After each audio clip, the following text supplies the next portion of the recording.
The Cultural Council's mission is to nurture, promote, and support a healthy, diverse, and inclusive cultural sector so that the arts and culture are a part of everyday life for everyone. We invite listeners to discover Florida's cultural capital online at palmbeachesculture.com.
All right, everybody. Hello, and welcome back to the Artie Gras podcast, where we dive into all things arts and culture of Palm Beach County. My name is Sandra Raffaelli. I'm your host, and I'm really excited for our guest today to be here, Sandra Raffaelli.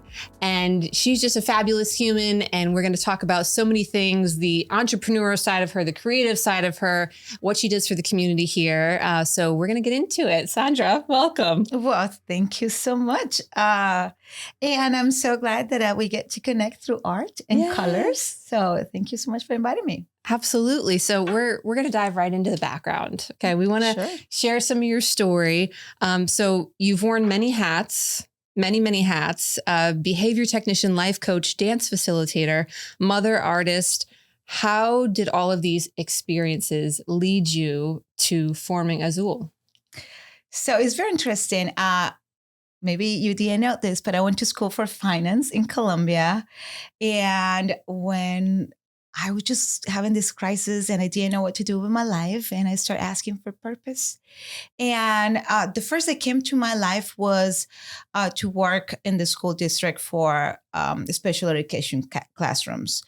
And from that, all this curiosity about exploring myself through learning different practices, it started leading me to how then can I offer this self-discovery to other people? Because once you get to self-discover yourself, you feel empowered, and then you want other people to feel empowered too.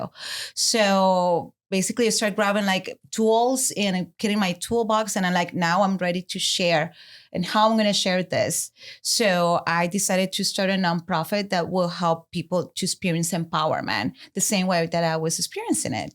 That's incredible. I love that. And it's a contagious energy, right? Like you said, once you have it, you kind of can't help but share it. And you want to surround yourself with people who are getting that experience and going through those different stages of it. Right. Yeah. Right. That's a beautiful exchange of energy that happens. So I guess what was the moment when you knew you had, to form the version that we see today of aZul? I want to tell you story because it's very magical. So I was sharing with you, I went to school for finance, and then I started asking for what my purpose was. I tried many different routes, and then I get into special education.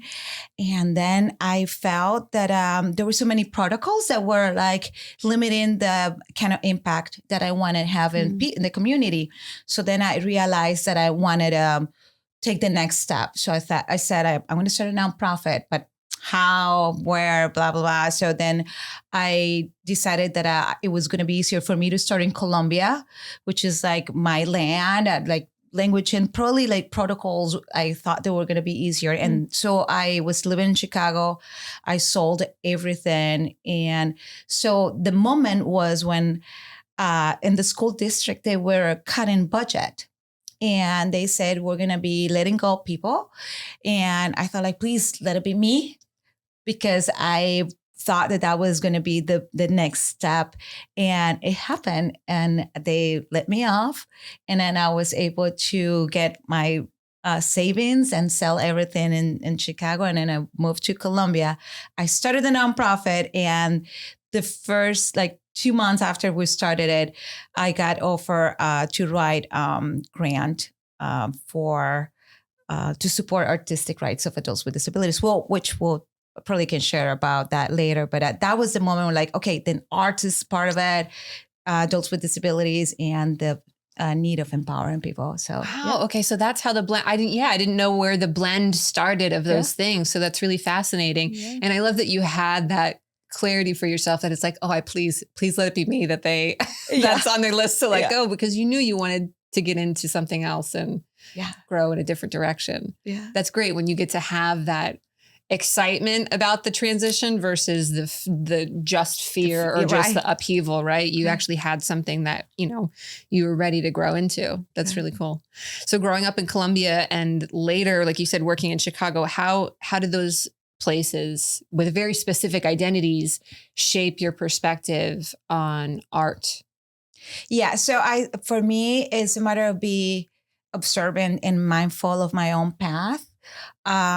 Growing up, my parents had clothing retail stores, and I grew up among clothes and textile, and I loved being 10 years old, doing inventory of all the huge rolls of textile, so amazing. And so that was when I was growing up. And then when I was working for the school district in Chicago, I used to buy secondhand clothes, and I always like to make my look different. Yeah. So I would just redesign my own clothing without even knowing that was a thing. And so I just started doing that. And then when I moved to Colombia, and then this opportunity for a grant comes up. Initially, it started as empowering the adults with disabilities through independent life skills and empowering the families. And then when this grant opportunity comes up, when my son actually says, "Mom, but you go to night every night, you go to bed watching fashion shows. Why don't you just gather all that and put it into your purpose?" I'm like, "Oh my gosh, yes." So we started gathering some, start brainstorming. I got some friends, and we put together a proposal. And that was the first pilot of Follow the Thread, which I'll tell you later. Wow. And from that, I got to experience people actually blooming through art. So observance and following and mindfulness, I think that was the path. That's wonderful. And to know that fashion's kind of always been a part of your life through your family, that's really cool too. Yeah, it's going to be a thing. Definitely. So, okay, I know that aZul empowers adults with disabilities, as you said, through the fashion, through design. And I would love for you to share maybe just one of the stories that really stands out to you that you've seen a lot of impact, whether it was in an individual's life or in a family or a group. Yeah. I think that I tear up of happiness quite a lot in the classroom and when I'm around them. And the last wonderful story that we had, actually, I had a paper. She wrote her story and dropped it on my desk a couple of weeks ago. It's this woman who had brain fatigue. And this happened in an accident that she had in a pool.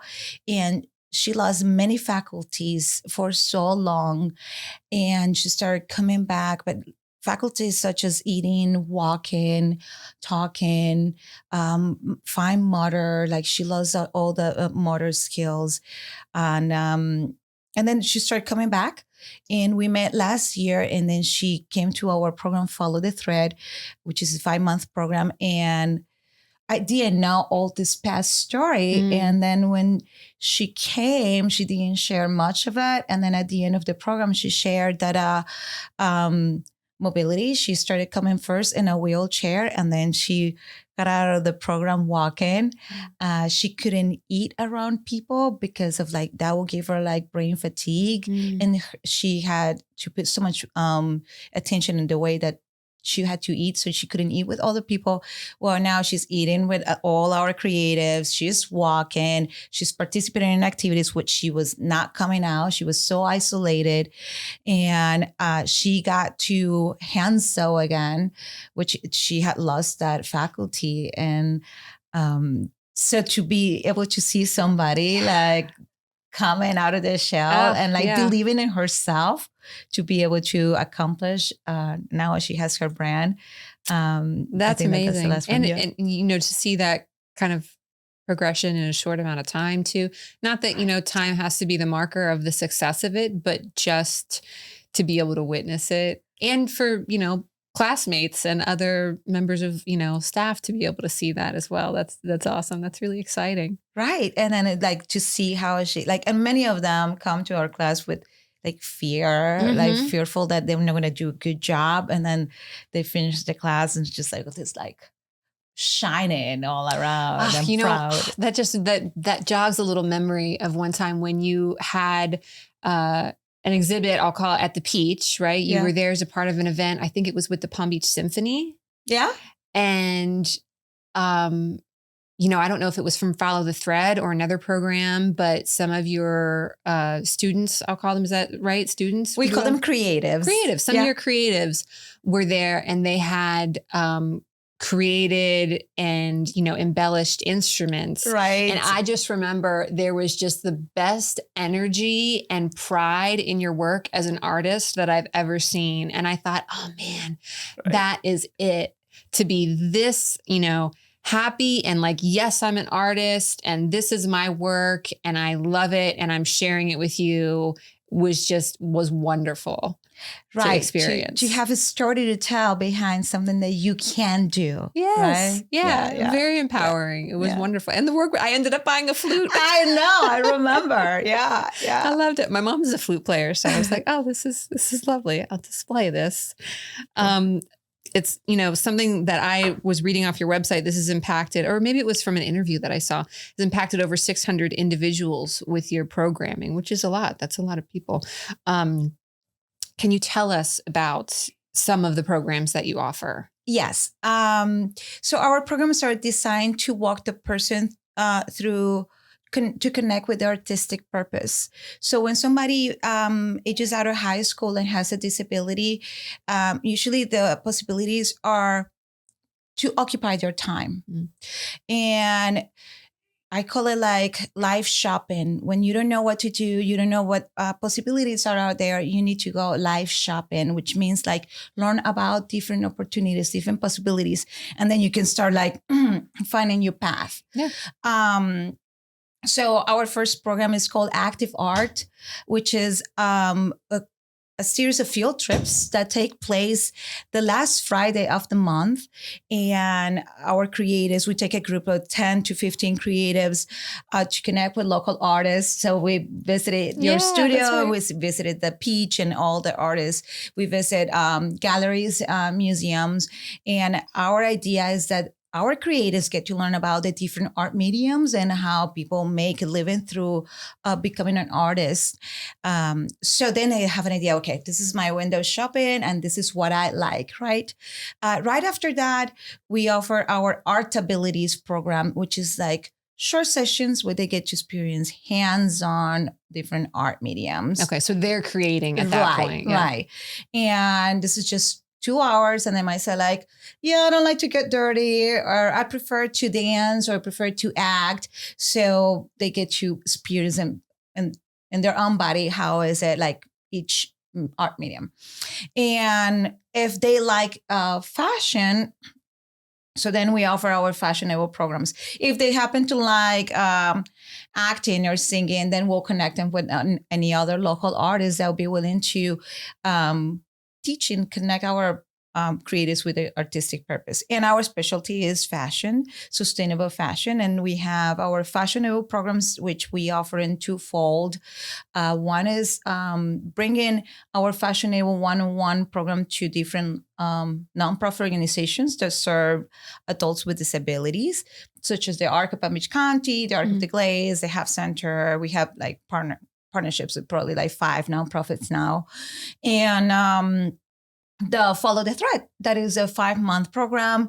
It's basically like a post-secondary program specialized in fashion, where a person with disability or unique abilities and their caregiver come and both learn actively 5 sustainable fashion design techniques, and they create their own brand. They create their own like collection, name, like slogans, and we provide them with everything that they need to run their business, such as like racks, mannequins, business cards, catalogs, like absolutely everything. And right after that, we host 2 annual events where they it's like fashion festivals, pop-ups where they sell their garments to the community. And we also partner with corporate organizations. So the corporate organizations can hire our designers to create unique items as their corporate giving or corporate gifting to their clients. That's fantastic. I love that. So I know that, when this episode gets released, that there's going to be an event shortly coming up afterwards in April. Do you want to tell us about what that specific one is? Yes. On April 9th, we're going to be hosting our 2nd annual fun and fundraiser event. Is called aZul Nights. So this event has been created for the community to connect with the different types of art. So we talk about art mediums, but there are also like different types of art. So we can say like rural art, urban arts. And then from that, like we can go in time, like with different types of arts, right? So this year we're going to be learning about urban arts, and is on April 9th, and is going to be, I'm going to take my glasses just so I can make sure I know this. That you've got all the details. Right. 5:30 to 8:30 p.m. and is at the Northwood Art and Music Warehouse. Fantastic. So people will get to come and connect with, we are all about supporting local art collectives. So they're going to be checking the urban art that we have over there. And there's going to be food, and VIP tickets will get to redesign their own hat. And we'll have like some surprises. I love it. I love it. Good. So I hope people can check that out. And that's great to be able to partner with locations like that, because then it's an opportunity for, their artists and, regular players that are part of that space to expand to a new audience. And then, the people who are attending the event maybe get introduced to that location for the first time. So I love to see collaborations like that, you just get more and more community impact by introducing everybody to each other and being a connector. Right. We also are so big in like a two-way like experiences. So like you come and have fun, and also like by us offering people to learn about different artists, and educating is important too. So people just like walk away by like, oh, I learned something new. I was part of something different or something real cool today. Yeah. I love it. Now I know that some of the designers, I think maybe in that kind of, in the fashion program, they get to have sort of a project runway moment, right? Like what is that moment like for them? So at the aZul Nights, this time we'll have like a full staging, like kind of like set up where they get to talk about themselves and their experience, which is different when they get to model. So there's like 2 ways. One is when you actually get to socialize and to share the story, because they're so eager to tell you and talk your ear about like what they can do.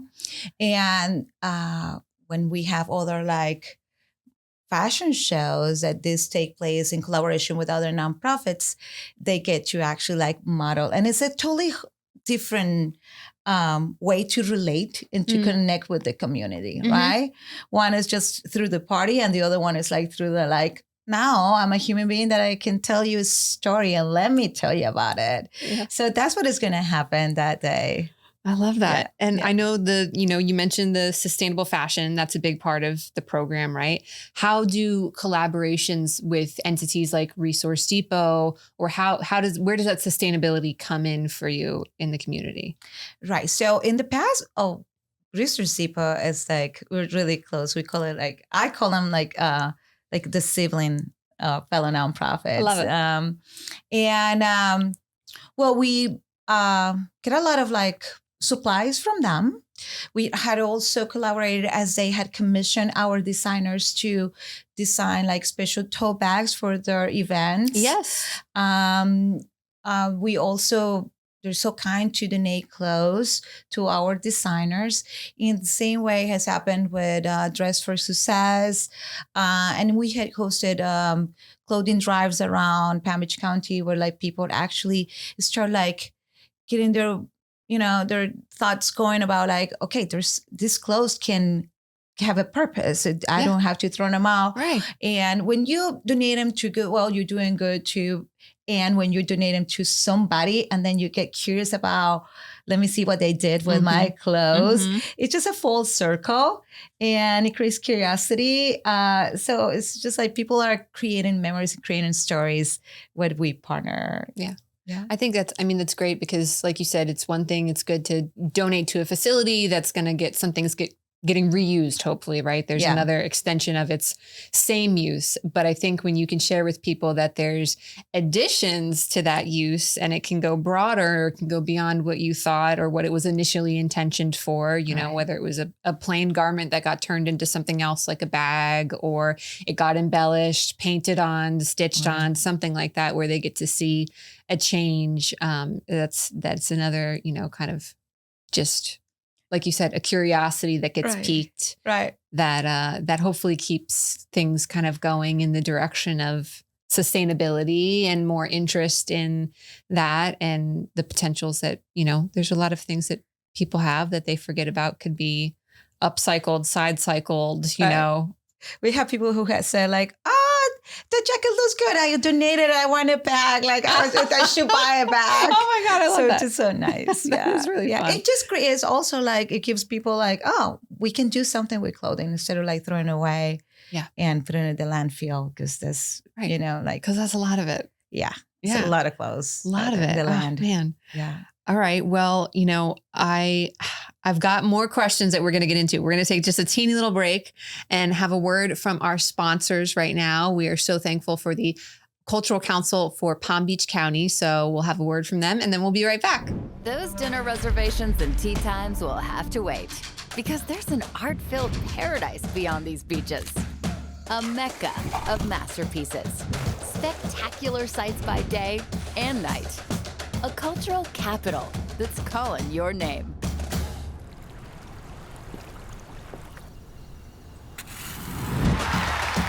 See so much more than you came for in the Palm Beaches.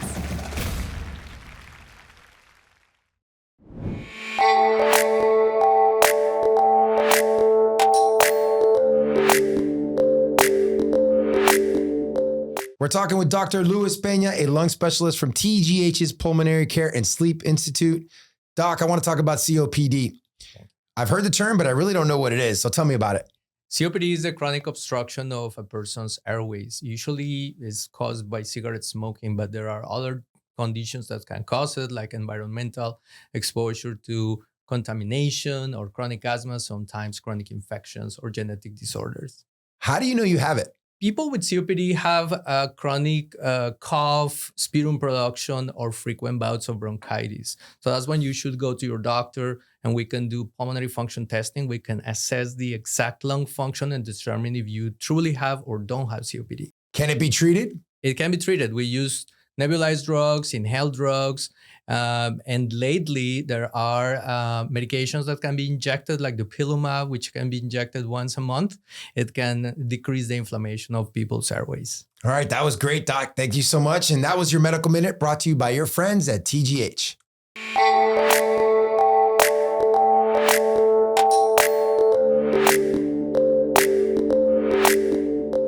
All right.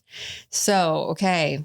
You have been an advocate for artistic rights for people with disabilities. What is a misconception that you would like to maybe clear up?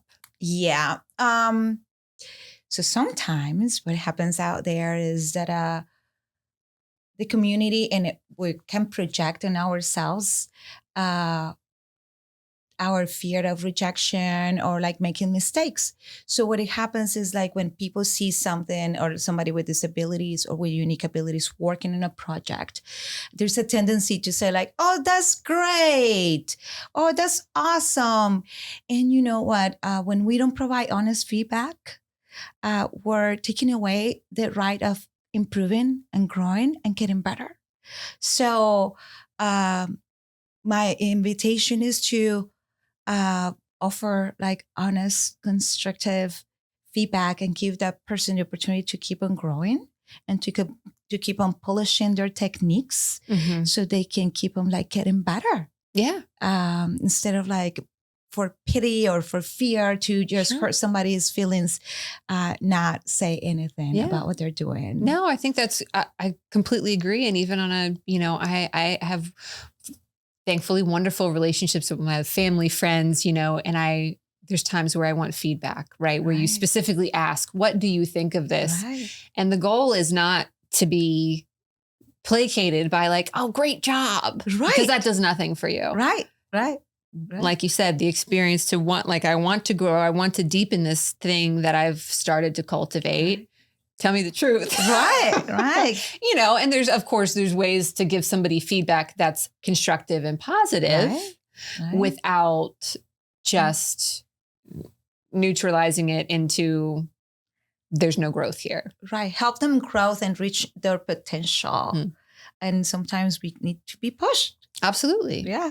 And that can be like, a good little, again, a little zap of energy that happens when you get somebody constructively criticizing something or saying, well, what about this? Or did you think of this way? Or there's another method that I know that maybe you could try and see what you think of. You never know what that little insight might spark and what direction, it might not be followed exactly, but it might take them in a different direction that they get to grow into. Right. Encourage the person to exploration, right? Instead of like, just like, oh, that's so good. And then that's the end. Yeah. That's it.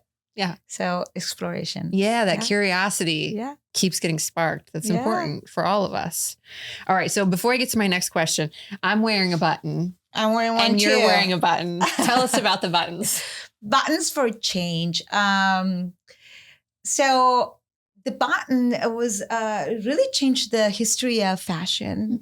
People used to wrap themselves to just keep their clothes on, and something really small was so I think it's one of the most valuable discoveries in humanity, the button.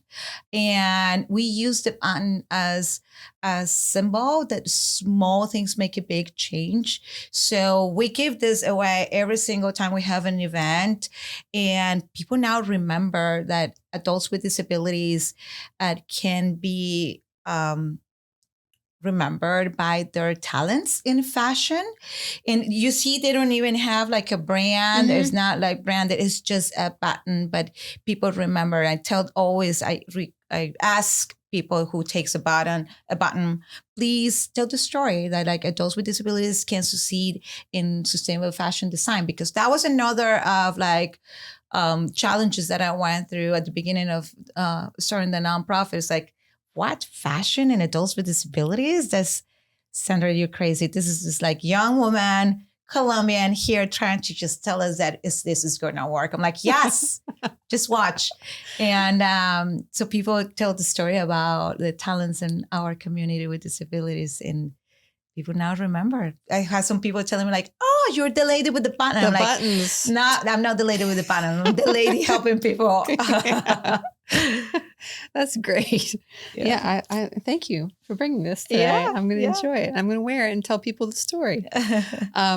You took a leap of faith in 2018, if you want to call it that, or whatever you want to call it, when you went to do this and decided to do it full time. Yeah. What was that transition like? Was it an immediate jump from one to the next, or was it a slow build to doing this full time? I was working, offering supportive services, employment supportive services to adults with disabilities. And again, I had the blessing to get laid off from that position. And I got some benefits of unemployment, and I got another like couple jobs that I had, side jobs, and I decided like this is the time for me to be with aZul here in the United States. And yeah, so there was like a transition. But I was so glad that to be able to dedicate to putting time on the mission, because it was a little bit like it was asleep for a little bit. Like from Colombia, in Colombia we did super good. Then I got a full-time job, and then that was asleep. I wasn't working in aZul, and now I had the opportunity. I had the time to put into the mission, and yeah, just like it's my passion. So I needed to do it. I appreciate hearing that timeline, honestly, because I think a lot of people might have the mindset of once you start something, you have to keep going with it. You have to be all in. You have to be 100%. And if you stop, it's going to go away, or you're not going to be able to return to it. So I appreciate hearing a journey that has maybe a little bit of ebb and flow to it. And whether that's because a change of locations or a change of life, things can have some seasons, but they can still have power behind them that you can come back to and kind of, reinvigorate life into this thing that you started. I'd like to hear that it's just not always a direct path. Yeah. I think that what it really also helped me is that it stopped. And I also had always my goal, like I will only work for people or for individuals with disabilities. So that being said, offering support in the home setting or with another company, like that was my mission. And that helped me also to stay focused. Yeah, that's wonderful. Yeah. I'd love to talk about some of the, community involvement that you get into. What do you think is best about working in the arts and culture sector in Palm Beach County specifically? I love this question when I read about it, because when I moved to West Palm Beach like 8 years ago, almost 9 years ago now, I remember the community. It was so hard to connect. I thought there was not a community, and I have experienced the growth. I have seen the growth in Palm Beach County. The growth in diversity, the growth in acceptance, the growth in more people gathering and coming together and connecting. I felt that when I came, I was like alone. And like, how did I connect? How did I find my community? And just like connecting with people at the beach, and then one thing leads to another, and the symphony, the Kravitz Center, like people start like opening. And I think like our community has grown, and it's been beautiful to see the bloom of it, because I felt like at the beginning, like 8 years ago, it was kind of like everybody was so quiet, or maybe now many people were here. I don't know. I think some of both, right? Yeah, I mean, I grew up in Palm Beach Gardens. I lived in West Palm Beach for a decade, and a lot changed in that decade, and definitely more, there was absolutely an arts community here, but I don't know that it was as connected or as, present with each other in the way that I see now. It's so, just fulfilling might not be the right word, but there's something that's, that's wonderful to see when this person. Great. Well, let me connect you with here. It's just, there's a lot more opportunity for people that way, whether you're an artist who's looking for spaces to show your work, or you're somebody who's, offering programming and classes, and you're looking for a location to host a workshop. There's a lot more connection that's moving around, that is it has been such a genuine fellowship that it has been growing, and we're all doing our own thing, right? Running, but it's still like thinking how we can just like connect, how we can just like, there's always the fellow like artist like in mind, like, oh, let me connect you. Let me help you here. Like, that's so nice. It's like, it's genuine. It is. When somebody, nothing I love more than when somebody asks me for something, and if I can't provide it myself, I got the great person for you, right? Like if this is not what my talent and skill set is great for, then I know somebody who's great for you. Right. And I always get to. And you did it with us too. Remember with the Manatee Lagoon? Oh, with Manatee Lagoon. Yes, absolutely. That was a moment where I was like, I got it, Right. And that was so great. That exhibition was amazing. Yeah. I didn't get to go to the event, the opening event that you had for that, but I did see the exhibit. I saw the installation after the fact while it was still up, and it was really exciting to see. They've got, it's a beautiful building there. Right. They get a lot of foot traffic, and I thought the pieces were wonderful. I mean, they were a lot larger scale than I expected. Those were really exciting. I thought it was the perfect spot for that. It was great. Yeah, thank you for that. Well, I hope more of it comes up. I hope I get to, make that connection again continuously where I say, well, you're doing it right now also. So yay. My favorite thing. Okay. So I ask this question of every guest who comes on the show. And it's kind of one of those things where I just love to know what people's favorite hidden gems or not hidden gems to visit are in the area. So if there's one, you can give me two if you want. But if there's one like place or event that's related to arts and culture in Palm Beach County that you think everybody like living here or visiting here has to experience, what would that one thing be? Oh, well, our family, our love Peach has been so great. And we just discovered last year the Northwest Art and Gallery too, which I think that they have a little bit of a different vibe because they work mostly like towards the evening. Yes. And it's more like towards like a party or an event, which is great. And I really love the fact that the Peach is open like during the daytime and people get to explore different studios. And I think that Craig was doing like a few weeks ago stand-up comedy now, which is amazing because you know how we don't have anymore the improv downtown. The improv isn't there anymore.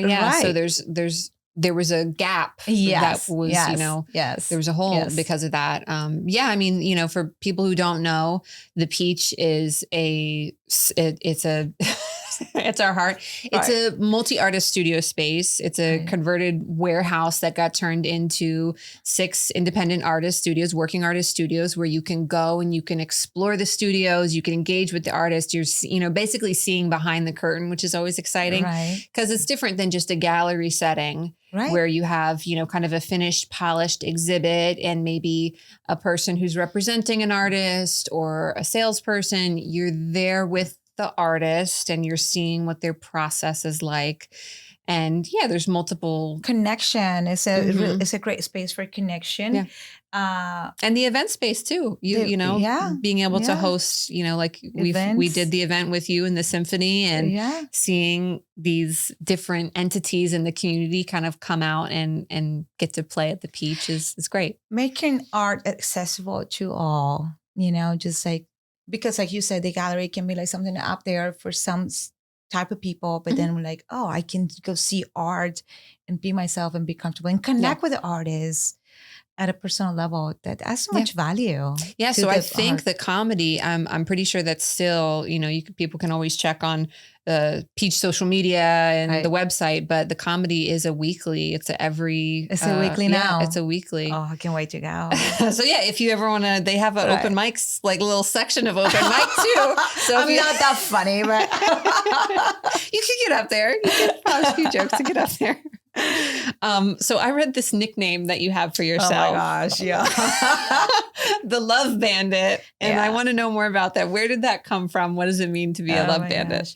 When I was living in Chicago, my girlfriend and I, we found ourselves going to the bars and like just been like working and going to the bar and hanging out, but nothing like substantial. So we found this, I don't remember the website, but it's like a website that creates Post-it notes that had inspiring notes. And then we said like, oh my gosh, let's create Post-it notes and go around town and just leave them in places.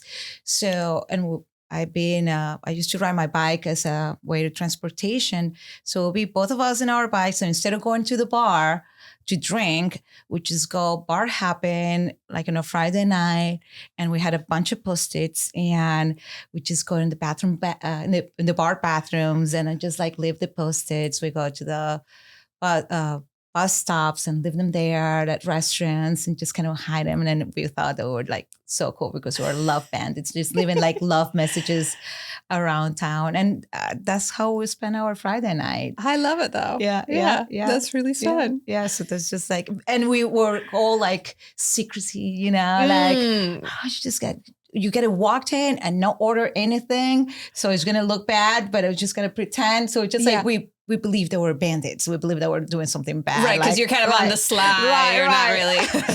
So it wasn't something where you were trying to spark a conversation in the moment necessarily. You were kind of like trying to post it there and get out. Right. Because we had so many places to go. And you had to hit up all the spots. You had a busy night. That was a busy Friday night. Right. Man, that's great. Yeah. There's a quote that you have, I think it's on your website, that there are no mistakes, only wonderful serendipities. Yes. What is it about that quote that really, that you see in your life coming up? Goodness. I think that everything, it's so interesting, and my life in aZul, like everything has been a beautiful serendipity, just like getting laid off of a job, and I ended up starting a nonprofit.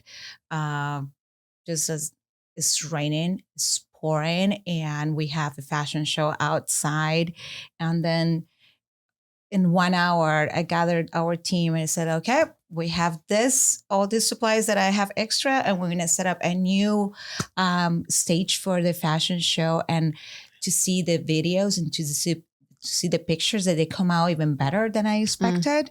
Even in the clothing, when our designers are working on a garment. So I tell them like, this is painted, but I call it staining because they get intimidated by the word painting. They think that they need to do something like really perfect, right? And then I said, no, we're going to have a bunch of stains in there. And they, out of a mistake, they built up a whole like beautiful piece. So it's been serendipity all over all the time.